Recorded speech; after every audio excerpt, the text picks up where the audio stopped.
Well, thanks, Chairman Feinstein, and let me just say that thanks to the leadership of Chairman Feinstein as well as Chairman Rogers, Ranking Member Ruppersberger, the four of us have worked very closely on any number of issues.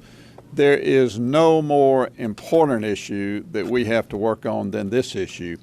I think it goes without saying that all of us are extremely upset about the fact that not only have leaks occurred, but there's been just a cascade of leaks coming out of the intelligence community over the last several weeks and months. And it's our clear intention to put a stop to this in the best way that we can. Leaks are part of the nature of this town. We understand that.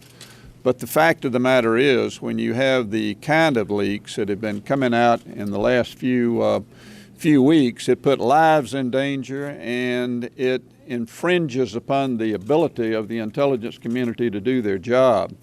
Suffice it to say that in our meeting with General Clapper, we knew before we engaged him this morning that he was extremely upset about this issue.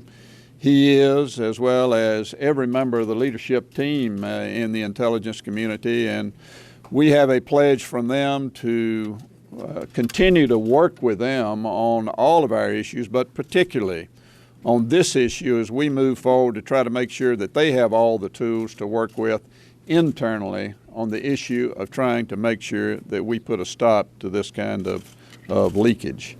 Now I'd like to call on Chairman Rogers. Thank